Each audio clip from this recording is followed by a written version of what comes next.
안녕하세요, 김사부입니다. 인체의 코어에 대해서는 대부분의 사람들이 잘 알고 있죠. 하지만 뭉뚱거려서 복부 주변이나 고관절 주변이라고만 알고 있으신 분들이 대부분이고, 그 운동 역시 복부나 고관절 주변 근육의 운동을 해주면 코어가 튼튼해질 거라고 믿고 있기 마련인데요.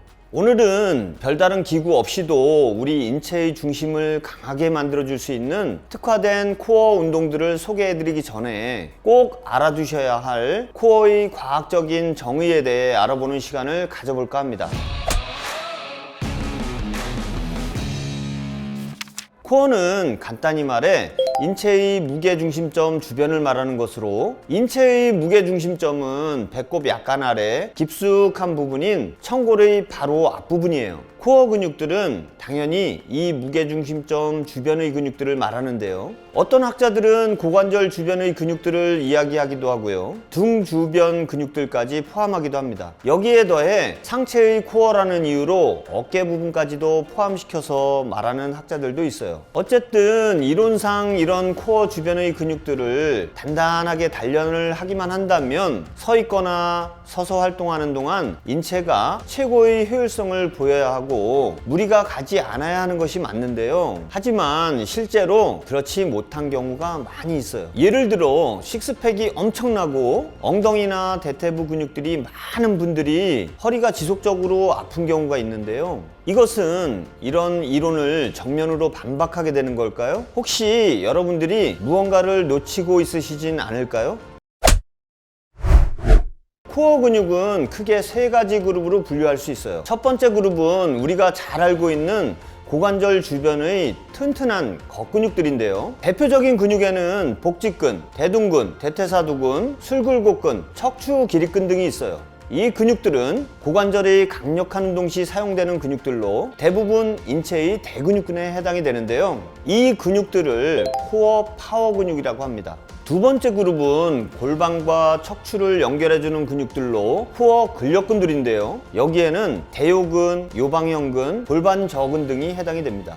이 근육들은 골반이 제자리를 지킬 수 있도록 하며 고관절 움직임의 기본을 만들어줍니다. 세 번째 그룹은 하루 종일 인체가 잘 서 있을 수 있도록 복압을 상승시키거나 척추를 잘 지지해주는 근육들로 코어 안정근이 있는데요. 여기에는 단단한 복압을 만들어주는 횡격막, 내복사근, 복행근 등과 척추에 붙어서 하루 종일 받쳐주는 다혈근 등이 해당이 됩니다.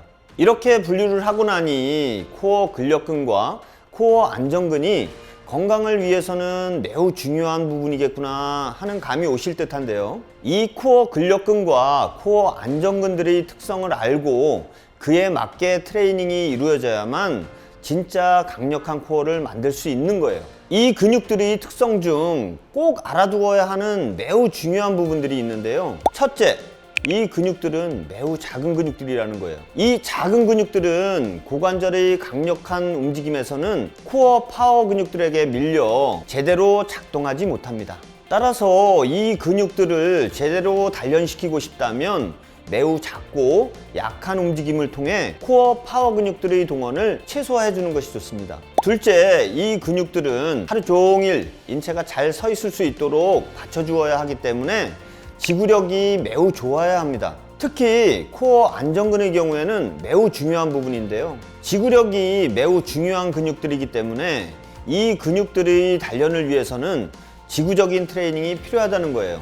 즉 30회, 50회 반복처럼 좀 더 많은 반복으로 실시해주고 긴 시간 동안 최소의 휴식으로 운동을 해주는 것이 좋으며 하루에 2번, 3번씩 트레이닝을 해주어도 좋다는 겁니다. 자, 어떠신가요? 조금 어려운 내용이기도 하지만 꼭 알고 하신다면 코어 운동을 했더니 허리가 더 아파졌어, 이런 말은 나오지 않겠죠? 다음 이 시간에는 코어 근육들의 특성과 해부학적 고려사항들이 접목된 가장 과학적인 코어 근력근 운동과 코어 안정근 운동에 대해 알아보고 그 근육들의 가장 특화된 운동에는 어떤 것들이 있으며 그 운동 방법에 대해서도 자세히 알아보도록 할게요. 세상 모든 운동의 마지막은 건강한 운동이다. 지금까지 김사부였습니다.